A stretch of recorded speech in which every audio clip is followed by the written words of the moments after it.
नमस्कार। महाराष्ट्र की राजनीति में बीएमसी चुनाव को लेकर हलचल तेज है। सभी राजनीतिक पार्टियों ने बीएमसी की गद्दी पर कब्जा करने के लिए एड़ी चोटी का जोर लगा रखा है, लेकिन शिवसेना के लिए बीएमसी की सत्ता हासिल करना करो या मरो की स्थिति बना हुआ है, क्योंकि पिछले 25 सालों से बीएमसी पर कब्जा करने वाली शिवसेना की साख का सवाल है और शिवसेना का अस्तित्व बीएमसी चुनाव पर ही टिका हुआ है।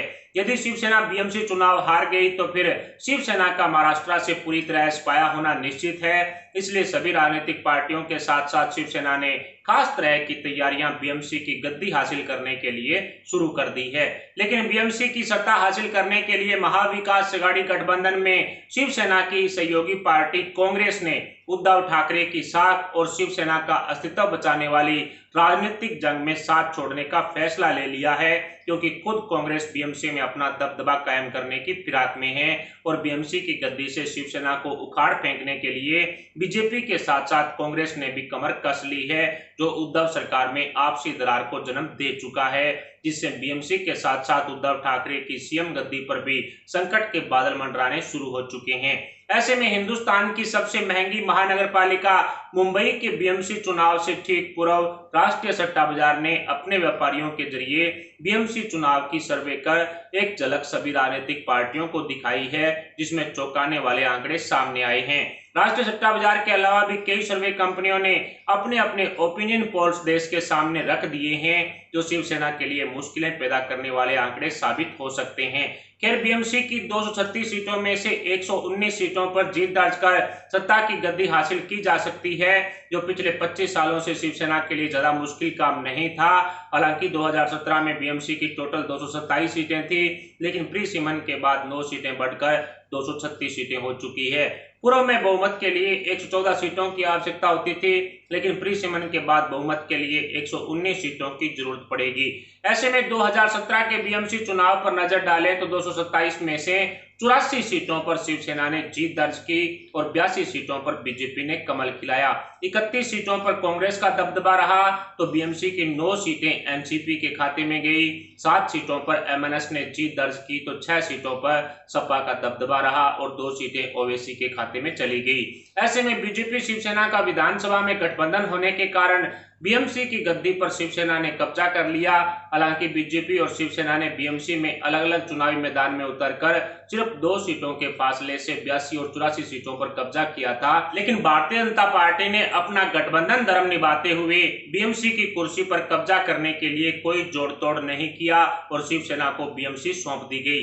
लेकिन इस बार परिस्थितियां पूरी तरह से बदल चुकी है, क्योंकि उद्धव ठाकरे ने एनसीपी सुप्रीमो शरद पवार और कांग्रेस आलाकमान सोनिया गांधी के सामने घुटने टेककर मुस्लिमकरण की कांग्रेस नीति को अपना लिया है, जो बीएमसी चुनाव में शिवसेना के लिए गले की फांस बना हुआ है। ऐसे में लाउड स्पीकर वर्सेज अजान, हनुमान चालीसा आदि अनेकों मुद्दों पर शिवसेना के हिंदुत्व वाले सिद्धांतों की पोल खोलने का काम विपक्ष द्वारा कर दिया गया है और महाविकास आघाड़ी गठबंधन में एनसीपी, कांग्रेस, शिवसेना के नेता, विधायक और मंत्रियों द्वारा किए जा रहे करोड़ों रुपए के घोटालों की लगातार पोल खुलने से शिवसेना प्रमुख उद्धव ठाकरे की पॉपुलैरिटी नीलबटे सन्नाटा हो चुकी है, जिसका प्रभाव बीएमसी चुनाव पर पड़ना तय माना जा रहा है। और यही कारण रहा कि उद्धव ठाकरे की बिगड़ी छवि को ध्यान में रखते हुए शिवसेना ने बीएमसी चुनाव को ओबीसी आरक्षण के बहाने अब तक लटकाए रखा और बीएमसी चुनाव को डिले करने में कोई कोर कसर उद्धव सरकार द्वारा नहीं छोड़ी गई।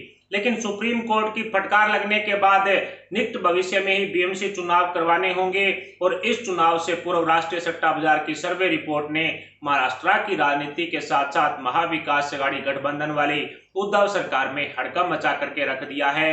महाराष्ट्र की राजनीति में बीएमसी भ्रष्टाचार का सबसे बड़ा अड्डा बना हुआ है।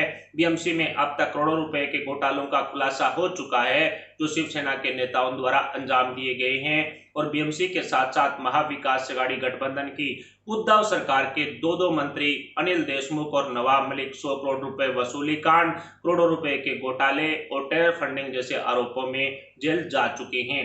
अघाड़ी गैंग के 18 से ज्यादा नेता, मंत्री और विधायकों पर केंद्रीय जांच एजेंसियां शिकंजा कस चुकी है। उद्धव सरकार और शिवसेना प्रमुख उद्धव ठाकरे की बनी इसी छवि के दौरान ही बीएमसी के चुनाव होने हैं, तो जाहिर सी बात है कि एंटी इनकम्बेंसी के साथ साथ अगाड़ी गैंग के घोटाले और शिवसेना के द्वारा छोड़े गए हिंदुत्व के सिद्धांतों को ध्यान में रखकर ही जनता जनार्दन बीएमसी की गद्दी के लिए अपना मतदान करेगी। ऐसे में राष्ट्रीय सट्टा बाजार ने अपने व्यापारियों द्वारा बीएमसी की सभी 236 सीटों पर सर्वे कर जो आंकड़े दिए हैं उसको देखने के बाद कई नेताओं और मंत्रियों की नींद उड़ी हुई है। राष्ट्रीय सट्टा बाजार और कई सर्वे कंपनियों द्वारा दिए गए सर्वे आंकड़ों के अनुसार बीएमसी चुनाव 2022 में भारतीय जनता पार्टी 110 से 120 सीटों पर जीत दर्ज कर सकती है, क्योंकि हजारों की संख्या में शिव सैनिकों ने हिंदुत्व के सिद्धांतों पर बीजेपी का दामन थाम लिया है, जिसके परिणाम बीएमसी चुनाव में देखने को मिलेंगे। तो वहीं शिवसेना को बड़ा झटका लगने के अनुमान लगाए गए हैं। 30 से 40 सीटें शिवसेना के खाते में डाल दी गई है, क्योंकि शरद पवार और सोनिया गांधी के सामने घुटने टेकने के बाद शिवसेना की हिंदुत्ववादी छवि को बड़ा झटका लगा है, जिसके घातक परिणाम बीएमसी चुनाव 2022 में शिवसेना को देखने को मिलने का अनुमान लगाया गया है। तो वहीं मन से प्रमुख राज ठाकरे बीएमसी की 25 से 35 सीटों पर कब्जा कर सकते हैं, क्योंकि महाराष्ट्र नवनिर्माण सेना अब बीजेपी के साथ गठबंधन कर बीएमसी चुनावी मैदान में उतरेगी और हिंदुत्व के मुद्दे पर राज ठाकरे ने अपनी पार्टी मनसे की राजनीतिक जमीन को काफी मजबूत कर लिया है। ऐसे में इस बार बीएमसी चुनाव में मनसे को 25 से 35 सीटें मिलने का अनुमान लगाया जा रहा है। तो वहीं कांग्रेस को इस बार 10 से 20 सीटों पर ही संतोष करना होगा, जो कांग्रेस के लिए एक बहुत बड़ा झटका माना जा रहा है। तो वहीं बीएमसी में नील बटे सन्नाटा प्रभाव रखने वाली एनसीपी को 5 से 15 सीटें मिलने का अनुमान लगाया गया है।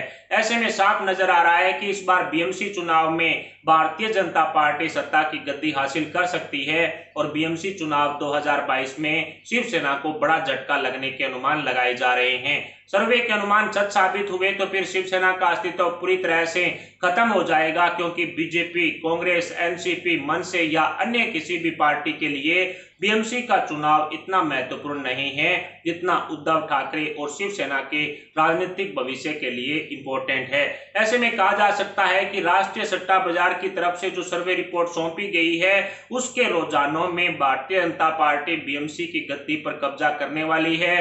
और सिर्फ राष्ट्रीय सट्टा बाजार ही नहीं बल्कि कई सर्वे कंपनियों ने अपनी अपनी सर्वे में बीएमसी की गद्दी पर भारतीय जनता पार्टी का कमल खिलता हुआ दिखाया है। 100+ सीटें भारतीय जनता पार्टी के खाते में जाने के अनुमान लगाए जा रहे हैं। जैसा कि आपको ज्ञात ही होगा कि उद्धव ठाकरे की सरकार में यानी कि उद्धव सरकार में कई भ्रष्टाचारों के खुलासे होने से उनकी एंटी इनकम्बेंसी बढ़ चुकी है, उनकी खिलाफत भी काफी ज्यादा हो चुकी है। और शिवसेना जो 25 सालों से बीएमसी की गद्दी पर विराजमान थी, उस पार्टी को लेकर के भी अब लोगों की मानसिकता हो चुकी है कि अब इस पार्टी को बदल देना चाहिए। इस एंटी इनकम्बेंसी के चलते और जो उद्धव सरकार के मंत्री अनिल देशमुख हुए या फिर जो नवाब मलिक हुए, ये जेल जा चुके हैं, कई बड़े खुलासे हो चुके हैं, शरद पवार को लेकर के भी कई खुलासे हो चुके हैं। और इसी उद्धव सरकार की छवि को ध्यान में रखें तो अब अनिल परब उन पर भी संकट के बादल मंडरा सकते हैं। केंद्रीय जांच एजेंसियों ने उन पर भी शिकंजा कस लिया है।